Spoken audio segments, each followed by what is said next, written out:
her rolling up, Uber black Cadillac, high heel boots and a sexy body full of tats. Baby's bad, oh baby's hella bad. After her there ain't no coming back. Wanna take a run at that. I think she's feeling me, turn it up a few degrees. My imagination of her body gets the best of me. Oh gosh, she's such a tease, bitten lips, bruised knees. I'm addicted to her, need her touching me, cause she got a bad little waist. And we tearing down this place, off the liquor that we chase. Casamigos to the face, baby I don't need no space. Coming closer for a taste, and I'll show you how I make everything just fade away. Cause she's like sex, drugs, cocaine, body so insane. Jealous of the clothing that she wears up on the tight frame. All game, no shame. Hey, how's it going, guys? Welcome to Bry's channel. It actually became a cool channel for once. Did I ride today? What's going on, everybody? Happy Wednesday. That was awesome. You like that? I like that. He's going to kill me for that. That was very unexpected. And I was like, wait a second, what just happened? The beard popped up. I mean, everything's better with a little beard. So what's going on, sir? It's so nice to finally get you on the program. We're joined by OMG Moto, Mr. Ryan. What's going on, sir? I'm well. How are you, sir? Doing great. Yes. Ricky Baby's in the house. Yes, sir. Oh, look, I've got the official Ricky Baby t-shirt on today, too. There you go. Link in bio. Let's make it happen. Absolutely. So we get Ty here. What's up, NC Crimson Glide? My man Bill, what's going on? SJ's in the house. Awesome. Great to see everybody. Great to see. All right. You guys now, Jesus. Right, it's my daddy. We can only guess who that was. Oh, it's too funny. And we're trying something a little different. We're using Restream, and we'll simulcasting. Is that what we call it? I don't know. Yeah, I guess. So we're all over the place tonight. Yeah, we're trying to send this to my channel as well and see what happens. We're gonna break the internet. That's what we're prepared to do. I'm sure. So Ryan, what's going on, sir? Hey, Ben. I've been well, man. Just trying to find the opportunity to ride that motorcycle as much as possible. There you go. So I guess, yeah. So let's start with the elevator pitch. Who are you? What do you ride? Where are you from? What do you do? Well, excuse me, I had to push the cough button there. So OMG Moto is the name of my channel. My name is Ryan, and some of the folks newer viewers have been confused on my channel going, wait a second, are you Ryan or Rick? Which one is? And the answer is yes, both.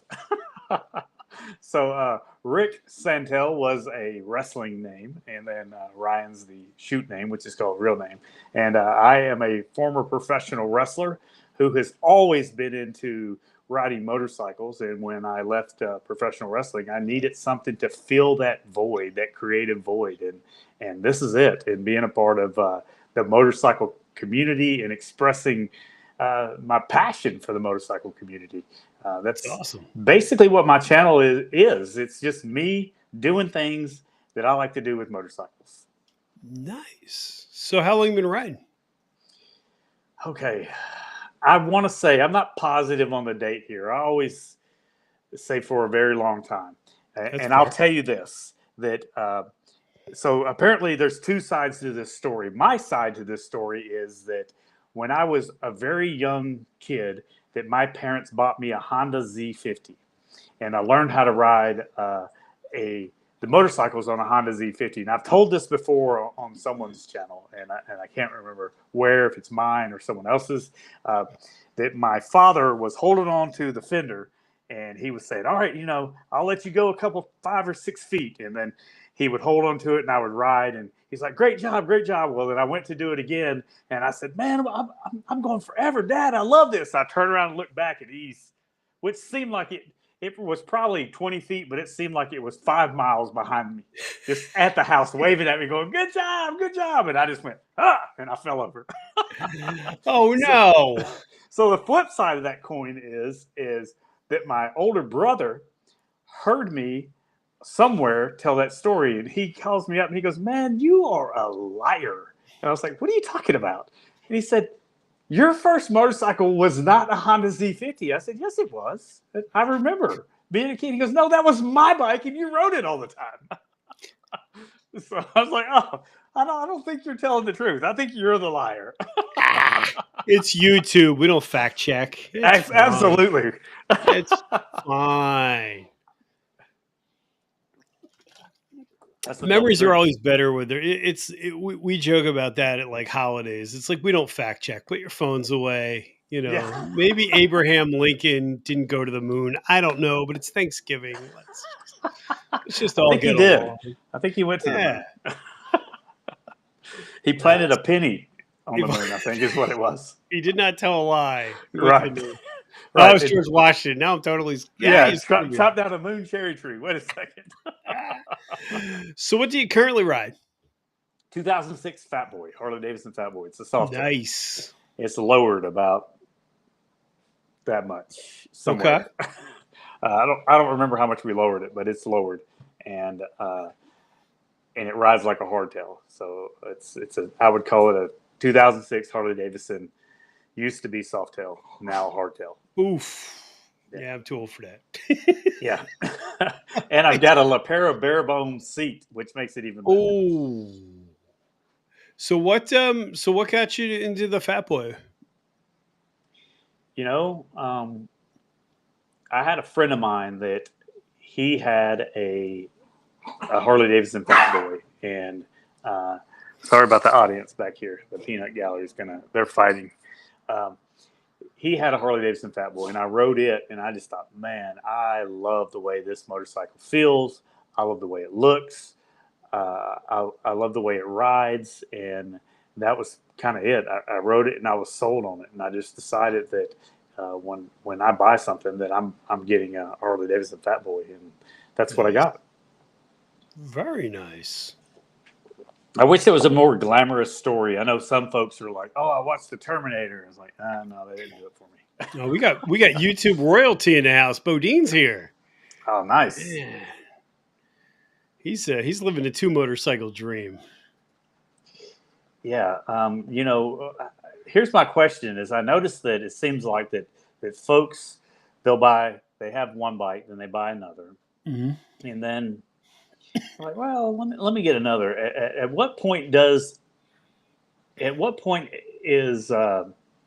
enough when it comes to motorcycles? Is it 10 bikes? Is it 5 bikes? Is it unlimited amount of bikes? You know, I kind of feel like two is reasonable. I think once you go over 2, because there's a strong argument for having a bar bike and a big bike, or an ADV bike or something like that. But I don't know what I don't know. I guess that's a good question.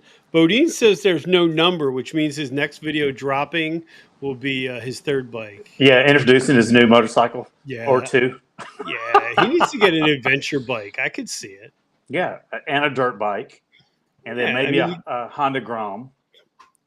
Oh, see, there you go. Yes, Mike, this is simulcasted. We're trying something different. And I won't lie, I got no idea what we're doing. So, look, so now people are. So I've got. See, I should have hired somebody to answer the people on my end. Well, it looks like they're showing up in both. Like if you look at Mike, it says he's paired.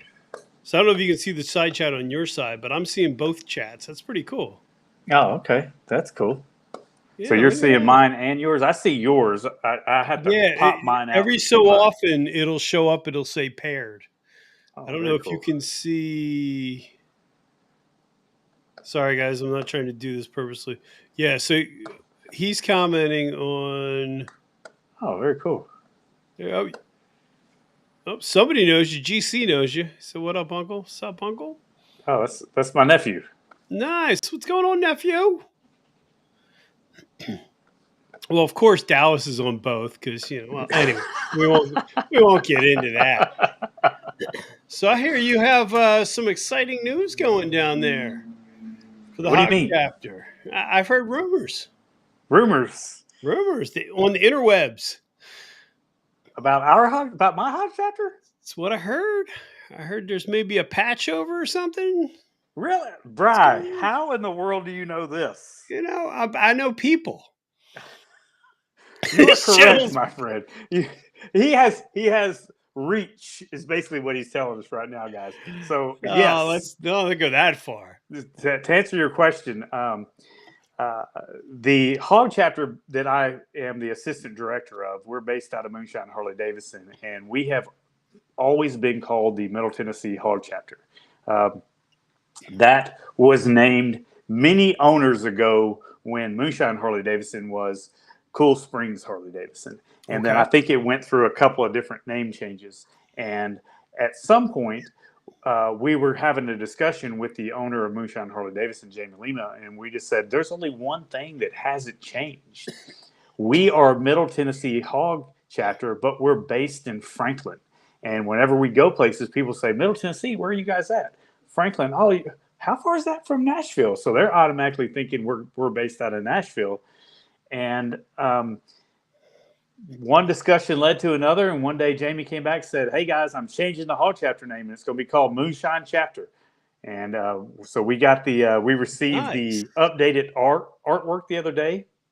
It says Moonshine Chapter on the top, and it says Franklin, Tennessee on the bottom, which is pretty cool. So, I live right here in Franklin, and that's now that we're wearing something on our backs that represents the dealership that we're from and the city that we're from. So I think that's pretty fantastic. Cool. Yeah, because a lot of them, like I know the one here is like Lower Bucks, or they don't have a tie, and that's really great. And there's a lot of things coming out of Moonshine. There is. Jamie works really hard on that Moonshine Horsepower brand, and it's they are bike builders that they're just not taking a bunch of parts and putting parts together. They are guys that actually are taking parts and working with companies and saying, hey, we like this about your product, but can you maybe change it so it'll work this way? And we need something that works with this product over here, or can you build something similar? And, there's a lot of stuff. I kind of have to dance around what I can say, because there's a lot of stuff that he does. That's fine. That he's in the works with companies about. And to make a better performing, higher horsepower motor, and he's constantly working on that. I mean, he's I don't know if I can say all of it, but I can just tell you he's not just an owner. He's got degrees that help him do what he's doing. Okay.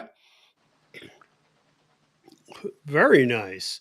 So what got you working with them? I actually, you need to tell the story about that, how you started your YouTube channel. And that's a great story. So, like I said, it used to be Cool Springs Harley-Davidson. There was a different owner. The guy's name was Rich. I think when he sold to Jamie, I think he moved to, I want to say California or something.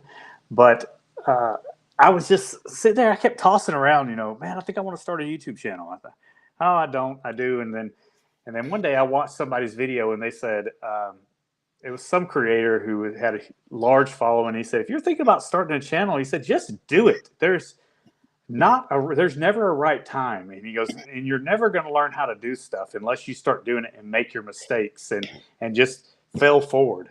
And he goes, just start your channel and start it today. Start it with a cell phone. And I was like, man, I'm going to start a channel. So I just bought a GoPro, and I had to figure out how to do everything. And I went to, they were having, I think my first video with Moonshine Harley-Davidson, they were having a question and answer type deal. And I went up to Jamie, the owner of Moonshine, and I didn't even know the guy hardly. And I just said, man, I really want to start a YouTube channel, and I'd like to be able to do some stuff up here. And he said, okay, yeah. He goes, what's the name of your channel? And I said, well, I've got, I think at the time I had maybe 2 or 3 videos up, and probably a grand total of 20 views.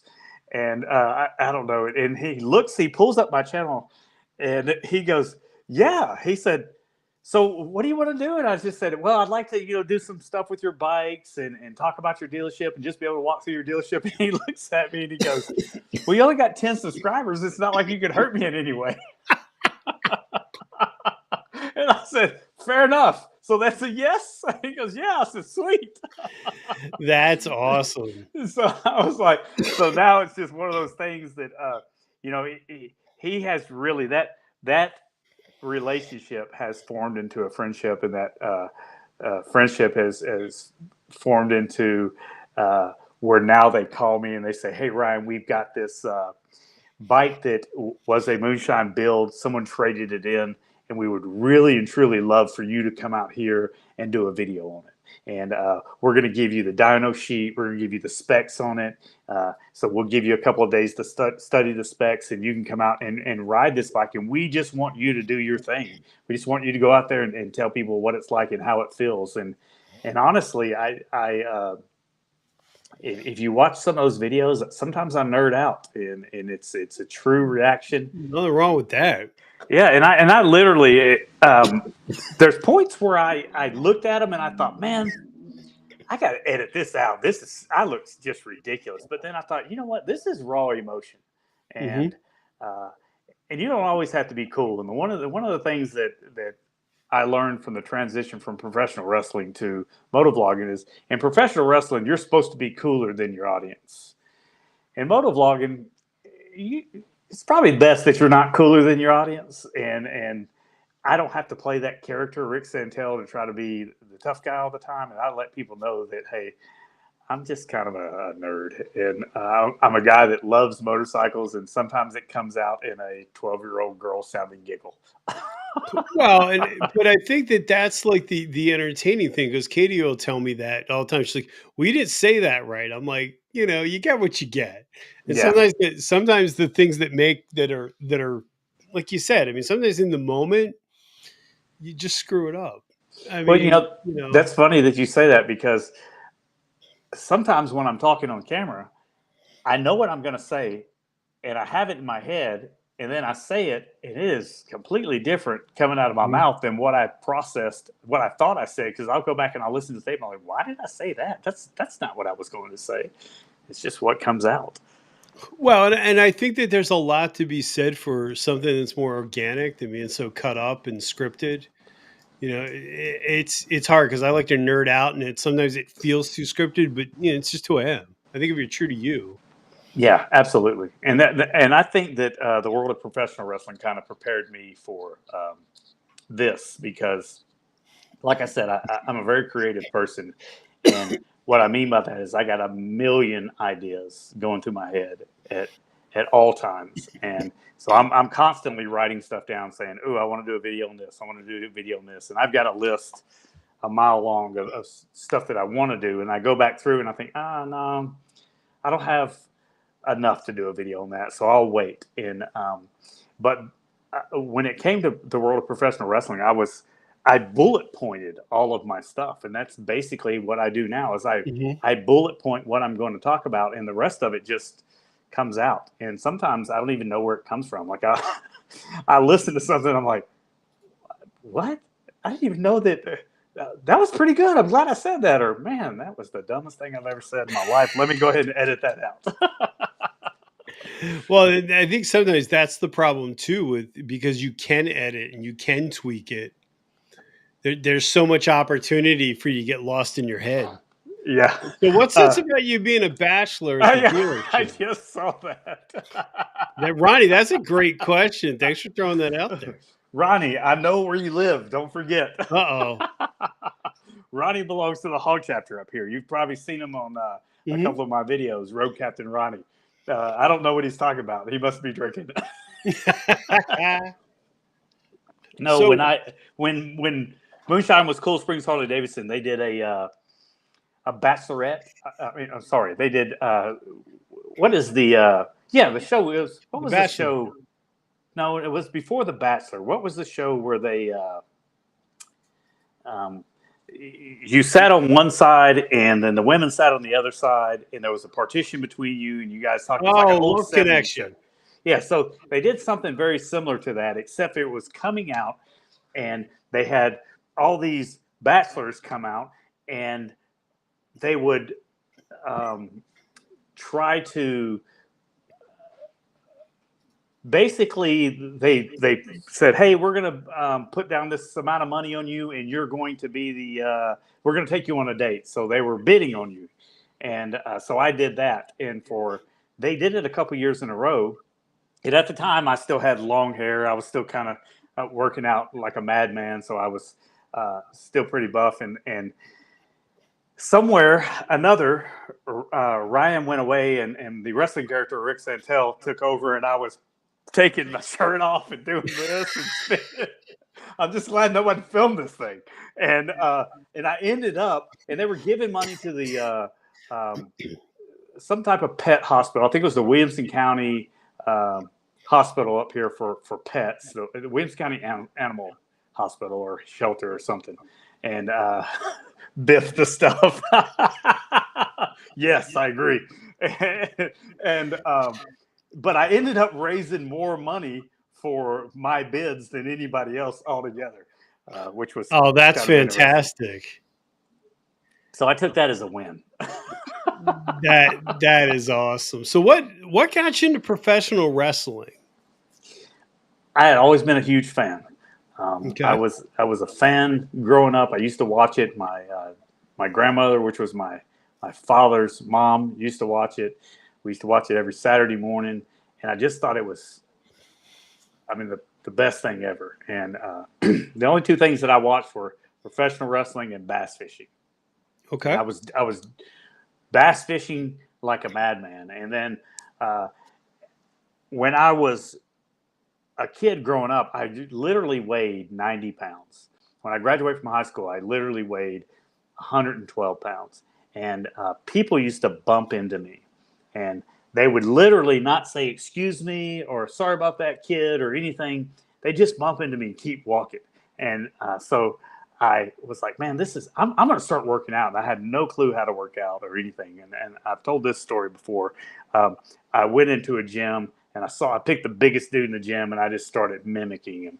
And one thing led to another, and luckily he didn't rip my head off. And I ended up working out with this dude. You know, he told me, he's like, what are you doing? Why are you mimicking all the moves that I'm doing? And I told him that I wanted to work out with him, and he said he didn't work out with anybody. Well, I just kept showing up at the same time as he was showing up, and I'd stand 20 feet away from this dude and I'd work out. Well, I ended up, after this guy put some size on me, I ended up meeting a guy that we used to talk pro wrestling all the time. And we were always talking about the latest show, what just happened this weekend. And this guy said, man, you should come to this wrestling show with me. Well, I went to the wrestling show with him, and I came to find out that this guy, hold on, I got someone coming in. All right, guys. We got a cage match going back there. I ended up going to this pro wrestling show. Well, the dude comes out, and he's dressed in gear. And I'm like, what? Are you a wrestler? And the guy goes, yeah, man. You just come backstage. So I ended up watching. And this dude kind of taught me the very basics of professional wrestling. And then from that point forward, I'm one of those people that when I get into something, I want to seek out, and not say anything negative about this guy, but I wanted to seek out with someone that had more knowledge and at a different level. So I kept seeking those people out and kept kind of getting in with those people and learning learning the art of professional wrestling. And to make this long story shorter, I ended up talking my way into becoming a part of the ring crew for TNA Wrestling. And I met Jill Jarrett, who is Jeff Jarrett's late wife. And from there, it just kind of snowballed into one of those deals where, man, I would do whatever they wanted me to do. If they said, hey, there was a wrestler that was supposed to work on the show, and he showed up, and he was highly intoxicated and ended up passing out. Well, I went over there. I went to Jeff, and I said, hey, Jeff, I've got my stuff in the back in my truck. If you guys need somebody to go out and take a beating tonight, I'm your guy. And he just looked at me, and he goes, okay. And just said, okay, like it was, yeah, whatever, kid. And so I end up, doing what I'm supposed to be doing after I put the ring up and everything. And he comes over to me and he says, Santel, you got your stuff? I said, yeah. He goes, go get your stuff. And he said, you're working, I think, I can't remember who it was, but he said, you're working this guy tonight. And he said, you get 2 punches. That's it. And he goes, nothing more than that. And he goes, and I said, all right. And he said, you get it? You got it? And I said, yes, sir, I got it.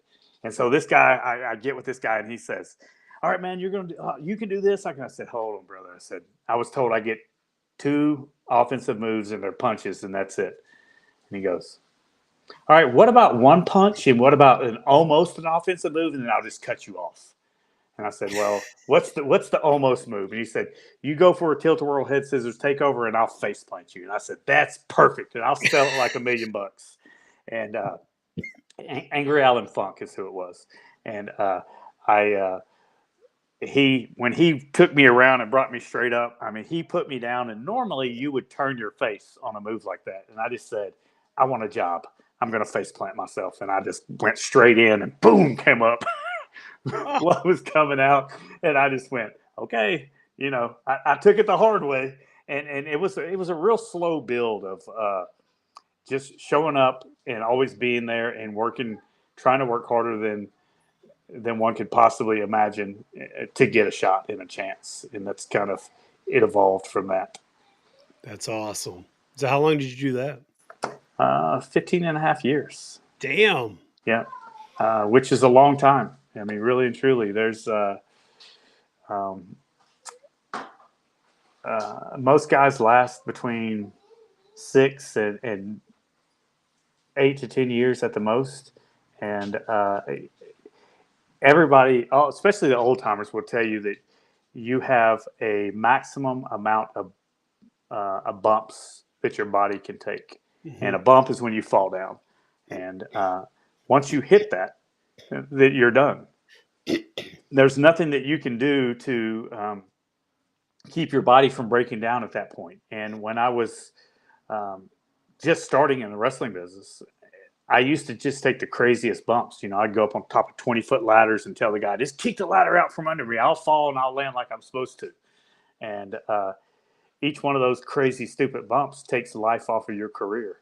And at some point, I want to say it took about maybe 6 years in where I said, okay, now I'm starting to understand what these old timers were telling me. And I'm not going to take those crazy bumps anymore, because it's not like that they would say, oh, some promoter would say, let's just say Vince McMahon would go, oh, that guy took a bump off a 20-foot ladder. Let's hire him. He probably didn't even have a clue if I took 900 bumps off of a 20-foot ladder.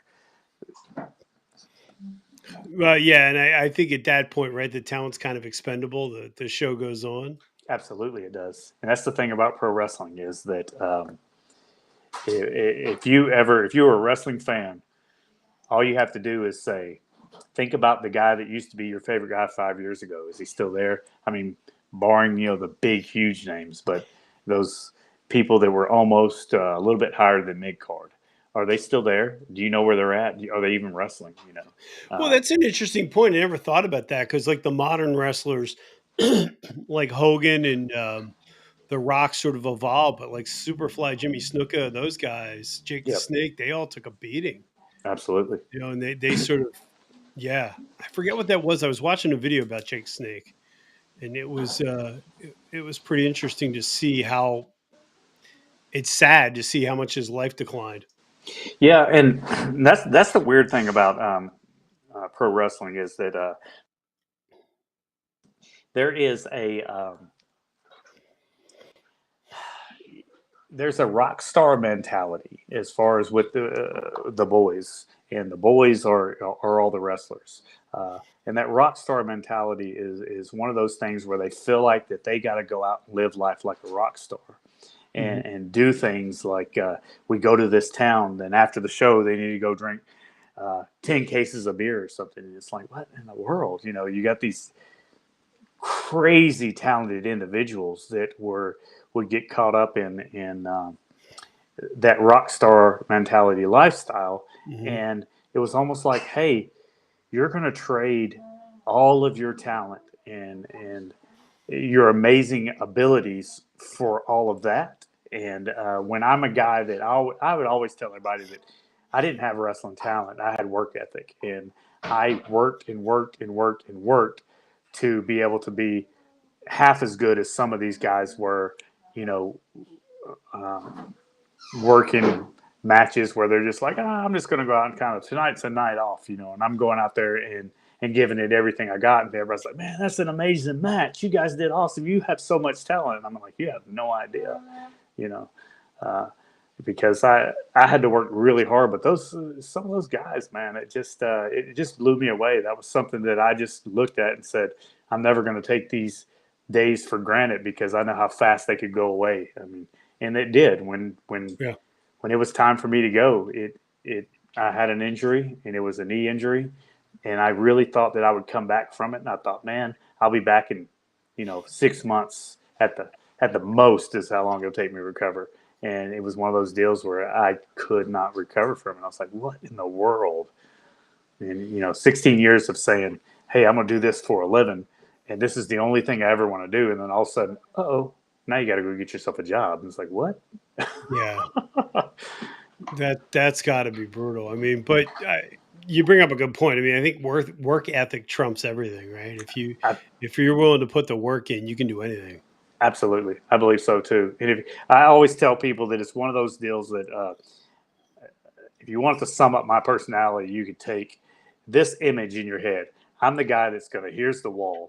I'm the guy that's going to run into that wall, and just keep on running into that wall. And finally, there's a small crack, and I step back and I go, there's a crack in the wall. I got a chance, baby. And I'm just going to run even harder into that wall. And I'm going to make a lot of mistakes along the way. But as long as I never get to the point where I go, man, I'm not so good that I can't make a mistake. Or, hey, I made a mistake and I don't want anybody to know about it. I make a mistake, I'll tell you I made a mistake, and then I'll say, how much harder can I work to never make that mistake again? Yeah, and I mean, I think we learn just as much from success as we do as failure. Absolutely. I think sometimes failure you learn more. I would agree with that wholeheartedly. Big Smitty brought up a question. He was shouting out Dusty Rhodes. So I guess this turns to the side chat. And who's your favorite professional wrestler of all time? Big Smitty. You can't suck up. You can't do it. No, all-time favorite professional wrestler was Ravishing Rick Rude. Okay, that's who I modeled my character after, and it was really interesting that I would watch him and watch what he did and say, okay, how can I do that, but change it a little bit where everybody didn't say, hey, you're trying to be like Ravishing Rick Rude. So I just modeled that that character after Ravishing Rick Rude. And okay. Ronnie must be drinking. He must be hitting the bottle hard tonight. Yeah, Ronnie's throwing the questions out hard. And then, but I never got a chance to meet Rick Rude. I was able to meet, I was a big fan of Dusty Rhodes. I was able to meet him and become buddies with him and wrestle for he had a promotion in Cleveland, Tennessee. I was able to spend a lot of time there, and there is a story on my YouTube channel about me, Dusty Rhodes, and a buddy of mine named Chase Stevens, and it was a fun time. That's awesome. And actually, Smitty, not to throw everybody out in your business, but I hope you're feeling better, bud. I saw your Instagram. Smitty's dealing with some health issues, but hopefully we get you. Hopefully you're back to being normal there, sir. Yeah, get well soon, brother. That's for sure. Yeah. So, everybody likes to throw me under the bus and say that I get my guests to cry, but as we both know, social media is kind of a really ugly place, and I hope it's all right to bring this up, but I hear you've been dealing with a stalker in your Hog Chapter. I have been. How do you deal with that? Well, all I can do is just try to live my life and go out and do what I would do normally every single day. But like sometimes, for instance, the other morning, I got up and I went outside and there was a guy out there this is 5 o'clock in the morning. There's a guy out there just cleaning my bike. I'm like, what? at first I thought the guy was trying to steal my bike, but then I realized he's spraying something on it. He's got a microfiber cloth and he's wiping it off. And I go, "Hey, what are you doing?" And he turns around and it was Dallas. And he said, "Hey, I'm just making sure that your bike was clean. I saw that it was a little dirty out yesterday and humidity was high. And I wanted to make sure it was clean." And I was like, "Okay." And then he said, "Do you know where the next Hog Chapter meeting's at?" And I was like, "No, it'll be on the Facebook page." And then I just went inside and I came back out and my bike was shinier than it's ever been. Because he showed up at my house the other day. I got a whole new patio. I mean, it was nice of him, but yeah, it's a little. He just gave you a patio, just built it for no reason. Yeah. I think he's a traveling concrete salesman. It's got to be hard to sell concrete door to door. Yeah, absolutely. Even in this economy. What is this? Middle Tennessee Concrete. 10 cases of beer isn't that normal. If you like death, then I believe it's normal. Apparently, Dallas is afraid of chickens. So what?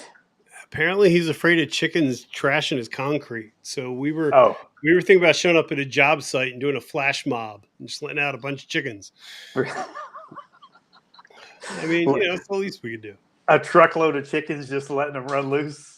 I mean, think about the content, though. I mean, sure, we ruined his job, but Yeah, at some point though, I think there has to be a point where the concrete has cured just enough that you can still fix it.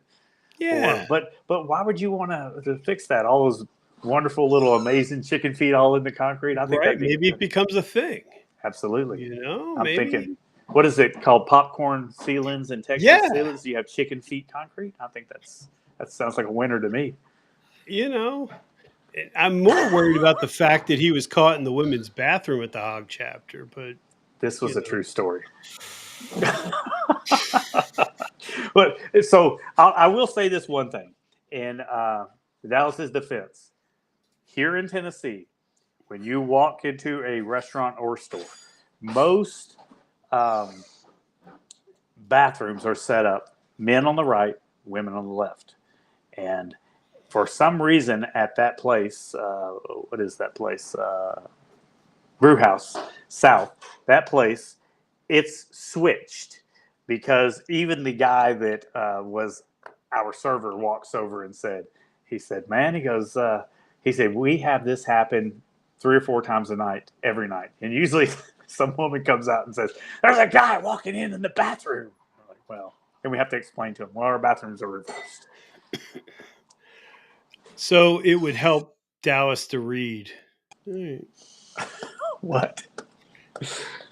I'm watching two chats over here. Yeah, I know. It's getting confusing. It's working pretty well. I'm impressed. I mean, there hasn't been any breakdown, and we haven't drooped out yet. So, love you, Droop. The pixelated look, the pixelated monster. Yeah, I thought it was going to go into like one of those behind the musics where the guy's all pixelated. He's talking about the mob or something. It was an accident. What if it really wasn't an accident? I mean, it's Dallas. You don't know. That's the problem. Why do you hate me, Drew? Wait, Drew, let me ask you a question. I don't want to make you cry. Do you hate me more or less than your internet? That's all I'm asking. That's that Virginia net. Oh man. So what's next for you? Well, I shouldn't say what's next for you. Well, first off, you're sitting right at 4K, which is amazing. You're just about to break 4K, so congratulations on that. I appreciate that. I think I'm about 8 subscribers away from 4,000. My first goal is 5,000, and then of course after that it's the 10,000 goal. But that's awesome. I would have never thought that I would be where I'm at now, because every time that I see that my numbers go up, I kind of go, man, I can't believe that people are actually tuning in to listen to what I got to say, because some of my videos, I try to make some of them informative. Then I try to do other stuff that I find fun. And then sometimes I just get out there and I say, I'm going to drive from point A to point B, and whatever comes into my head, I'm just going to speak it. And there's what I would call my old-fashioned, old-school motovlogs. that's what that is. I go riding. I don't have any idea what I'm going to talk about. I just start talking, and sometimes I'll talk for 20 minutes and I got a 15-minute video. Sometimes I'll talk for 45 minutes and I'll get a 10-minute video. And I'll cut a bunch of stuff out of it and pitch it down the trash hole, never to be heard again.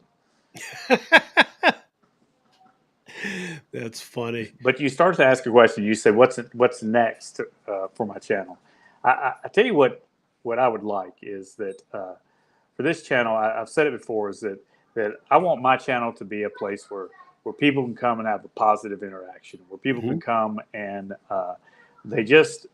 I'm just a guy. I'm just a dude, and that has a passion for motorcycles, and I like to talk about it. I would like to do more collaborations with other YouTubers. I would like to do branch out a little bit. I keep telling myself that one day I'm going to buy a dirt bike and introduce a dirt bike or something to the channel. And I think that would be really neat. You know, I've thought about, you know, I had a buddy that has a, what is that? The Kawasaki Volt. What is that? I did a whole video of it. I can't remember what it is right now. But anyways, I brought him and his bike on the channel, and we talked about his bike for a while. And so I would like to be able to branch out just a little bit as far as, because I'm a firm believer in, although Harley-Davidson, I'm going to pick Harley-Davidson over any motorcycle at all times.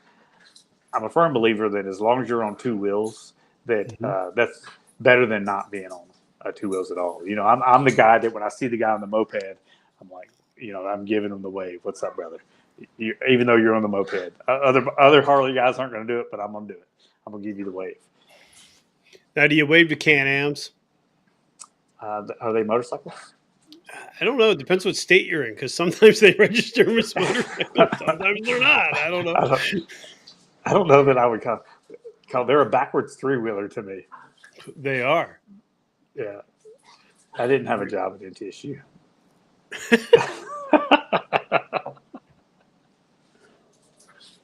So how do you like to spend your days riding? What's a good happy ride for you? Do you like to do long distance, short distance, destination? I like them all. I like to try to be on my bike as much as possible. I will. There's days where I use my motorcycle as my daily rider, and there's. I'm sorry. I just had someone off camera do something. Yeah, my wife. She said, "Your wife, your wife." I almost completely forgot what the question was. But I just I love the long rides. I love the long rides with the Hog Chapter and riding these group rides. I'm a big fan of the way that our Hog Chapter does rides, because our number one rule is that we want everybody that goes on a Hog Chapter ride to come back and be able to ride safe and come back to their family that evening. So we take pride in saying, hey, we're going to do hand signals, and we want everybody on the ride to do hand signals if you can safely. And we're going to take this long ride. We're going to have a good time. We're going to go somewhere, whether if it's eating or if it's going to some like Fall Creek Falls or something, and walking around down there and then coming back. So I like all of it. I like the long rides with the groups. I like the daily rides and the, hey, I've got to run 10 minutes down the road, but I'm going to be on the bike all day. And every errand I'm going to run, which may be 8 hours of riding my bike, it's I'm going to be on that bike, and I'm going to do short hops all day long. So I like that as well. Okay. And what are your thoughts for folks that haven't joined the Hog Chapter, don't know that much about it? Because I know each Hog Chapter is different. Yeah. You know, I know you can get a good Hog Chapter, a bad chapter, but what would you say to the guy that buys a Harley, or maybe has a Harley and is interested in at least checking out his Hog Chapter? Yeah, I say go out, and I say ask those guys, go to a meeting and ask them, hey, what do you guys do for rides? And find a hog chapter that's like us. We focus on fun, and there is the only rules that we have in place are safety rules and safety protocols, and that's what we tell people is, hey, we're only going to do these rules, and the only reason we're doing these rules is because it's going to keep everyone safe. But there's not any other rules. I mean, there's not, oh, well, you got to ride here because you've got more seniority and you don't have enough seniority, so you need to ride here. You know, there's none of that going on in this chapter. It is basically based on, hey, how can we get from point A through point whatever, B, C, D, E, F, G, and do it safely and then get back home. And so I would say go there, talk to your hog chapter, find out what type of ride they are, see what type of camaraderie there is with their group, and give them a shot. You know, if you don't like it and you're close enough to ours, come to ours, hang out with us. You'll be pleasantly surprised. There's guys that come in from the other chapters occasionally and they ride with us. There's out of towners that come in and ride with us. So it's you know, I think we just have a really good time, and that's what we focus on. So That's try to awesome. find one that focuses on that. Yeah, I mean, I think it's like anything, right? It doesn't matter what you're in, the right group of people. It's great. And I know being in small or non-organized, kind of loosely formed groups, it was fun. Yeah. It's always Yeah, nice to have absolutely. people to ride with.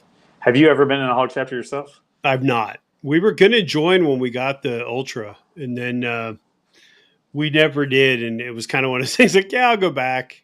Yeah. Yeah. Truth be told, Dallas didn't tell me where the meeting was, so I couldn't go. No, I had thought about it, and then it was just kind of one of those things in the peripheral. Like we tend to, when I ride, I generally, as a rule, ride by myself, Mm-hmm. or like with one or two people. So, I mean, eventually I'll check it out. I know that they do a covered bridge ride that I wanted to do this year. Okay. So money goes to charity. So at some point I will. Yeah. Yeah. But yeah, I only go to Dunkin'. That's true. Now, if they had Hog Chapter meetings at Dunkin' Donuts, you might be onto something, Dallas. So just so you guys know, OMG has a hard stop in 12 minutes. So if you guys have questions, please post them. I meant to, Except for Ronnie. Don't post any yeah, except questions, for him. Ronnie. Road Coffee Ronnie, shouldn't you be working on your next ride? I'm not associating with Barb's, SJ. I bought my Ultra there, and that was enough. Notice I didn't buy my new bike there. That's all I'm saying. And dealerships are just like chapters, right, man? Dealerships are so hit or miss.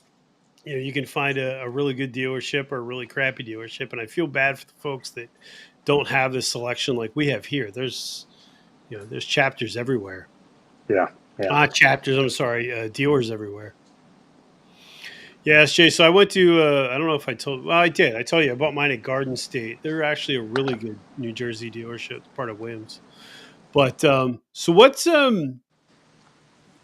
what are your plans as far as the bike? Do you plan on going to something bigger down the road? And if so, what would that bike be? Do you have a dream bike? So the answer is yes.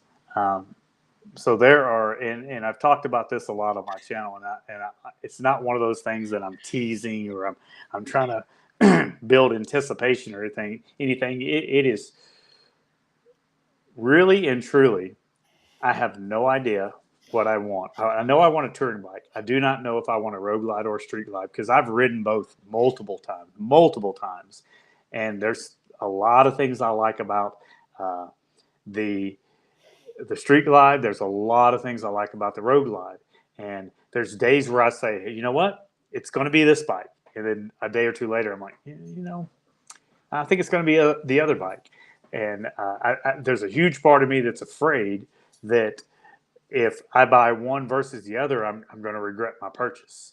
The big question is, am I going to keep the 2006 Fatboy that I call the Blue Ghost? My wife wants me to keep it. She says, don't get rid of it. And mainly because I don't want to hear you complain for however long that you shouldn't have sold that bike.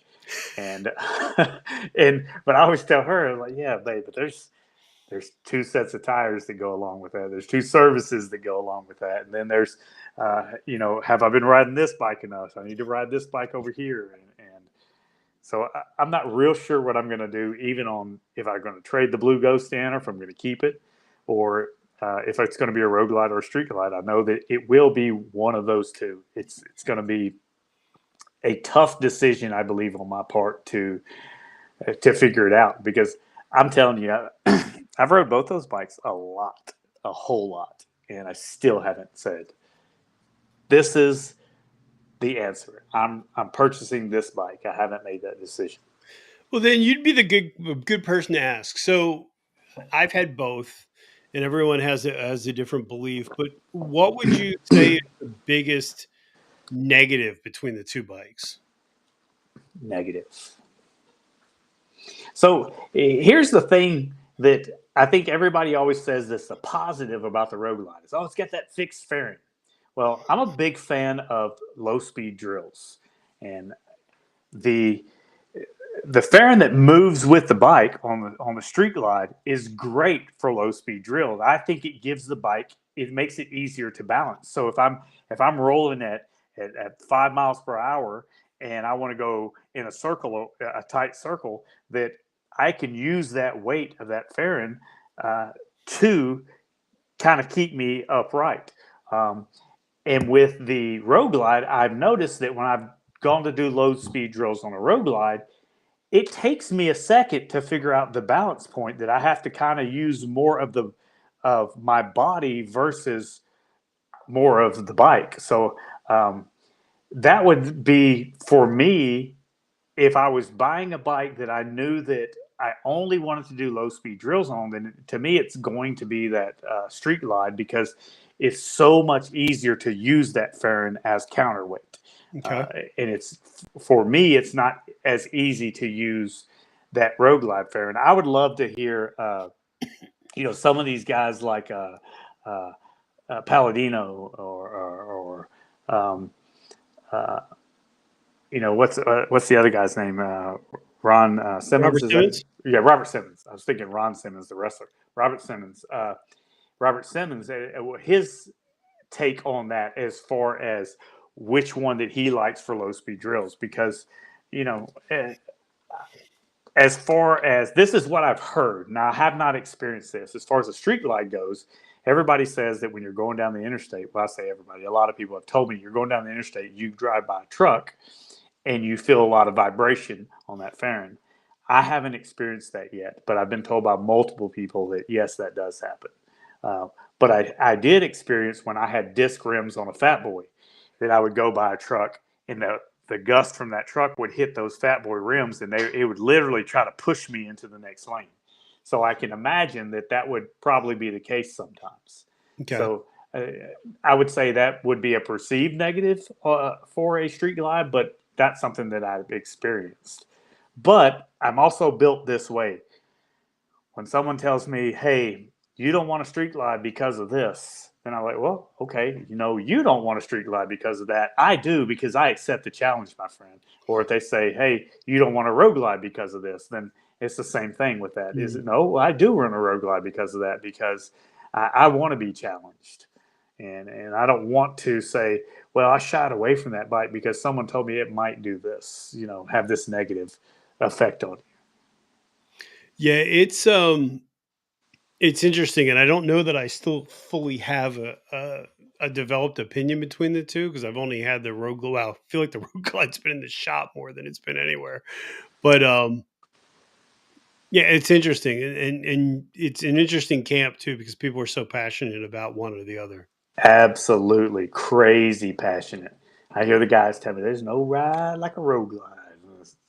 Guys say the exact same thing with the street glide, and I know guys that have both, and really and truly, they've all told me, man, when you get one, you need to get this because of, and so it's just, I think it's probably almost like anything else, that it's going to come down to personal preference, because I think the differences between the two, at least for me, are very, very, very small.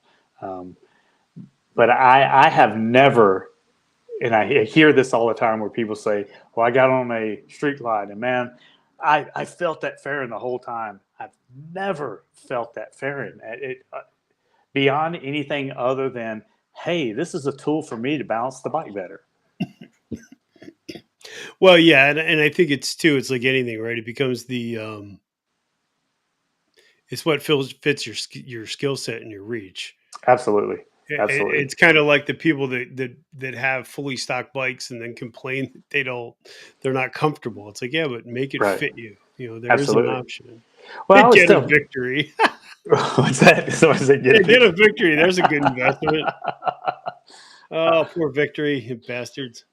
Well, I had someone tell me one time. They said, "Oh, well, Harley makes this. It's not comfortable." And I asked them. I said, "Well, I just have a question for you." And this is something that I've kind of brought up on my channel before. You have a bike manufacturer that is making motorcycles for the masses amount of people, 5'1" up to 6'9". I got a buddy that I used to wrestle with. He was in TNA, he was in WWE, and the dude is 6'11" and rides a Dyna Wide Glide.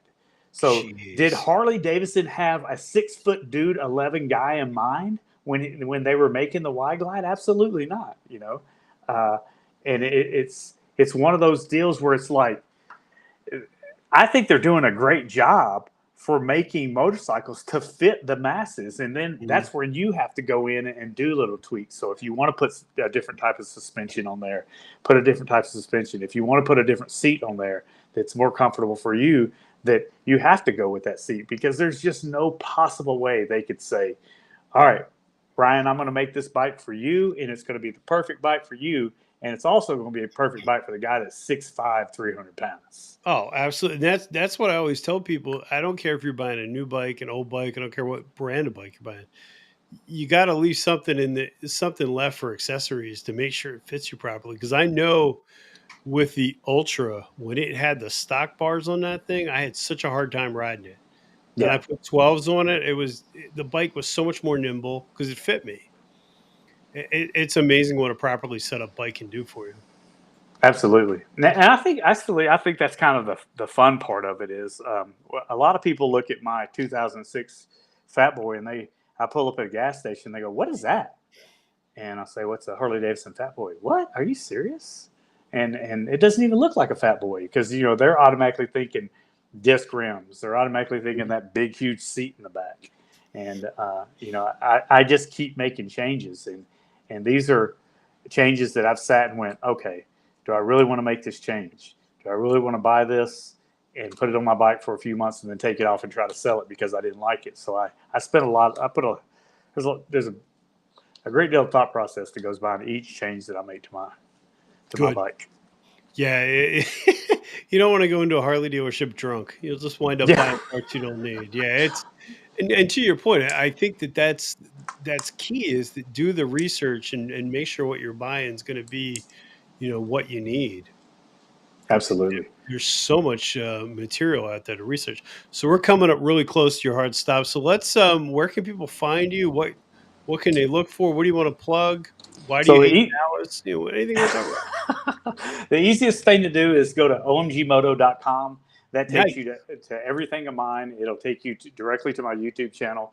And from there, you can get to my Instagram. If you're not on my Instagram channel and you're not on my Facebook, there's a lot of stuff that I will put out on Instagram and Facebook before I kind of give teasers about what's coming up on my episodes. So there is, and that's a way that you can actually reach out to me. And I respond to every single person that reaches out to me.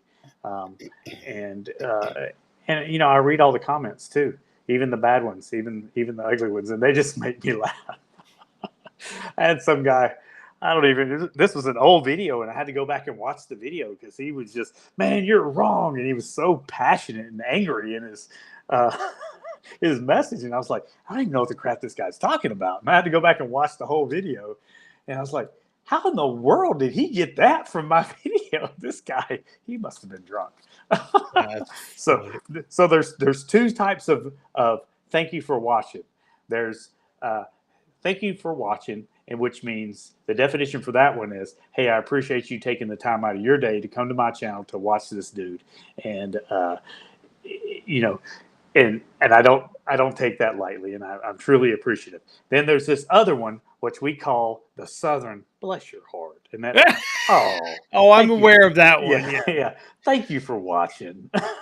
And I didn't realize that I married a Texan girl. I didn't realize that "bless your heart" is geographically broken up into what it means. Oh, absolutely. And it's the best when someone is just saying all this stuff, and your response is "bless your heart." Bless your heart. So like, they're saying that you just cracked 4K, sir. So congratulations. I hope that's true. Really? I'll have to look over at that. Oh, wow. Let's see here. That is awesome, man. Well, my thing's saying that I'm at 39.98, so 2 more to go. Dallas must have. All right, Corey, are you lying? Hold on. Let's just check before we let you go so we can celebrate. Here, let's see. That would be a great moment, Brian, right here on your channel, and I hit 4K. It says 4K on the when I look you up. Does it? Yeah, congratulations, man. Well, thank you. Well I appreciate that. I appreciate that. So well earned. Well, I just I'm a guy that's going out here and having a good time and sharing my passion about motorcycles. And when I tell people that they can reach out to me and ask me anything, is I'll pretty much talk about anything unless I don't want you to know about it. Brian, I really appreciate you letting me be on your channel, man. Anytime, man. Thank you so much. Go enjoy your time with your family, and I appreciate the positivity, man. I'll tell you this. I've been working on this Saturday's episode, and this Saturday's episode is a first impression video, and I'm hopefully it's going to have to be probably a later episode, but hopefully I'll do a premiere and I'll be in the side chat. But it is going to be on the Indy Ridge Mohawk boot. So I've had it for a few weeks. It's my first impression of the Indy Ridge Mohawk boot. I've been really excited about this motorcycle boot. One of the things that they haven't explored is could you beat off an attacker with it? I'm just saying if you needed content and Dallas shows up your house. Something to think about. That's you know what? Let me write that down. Fend off an attacker. Okay, / stalker. All right, perfect. I've got it.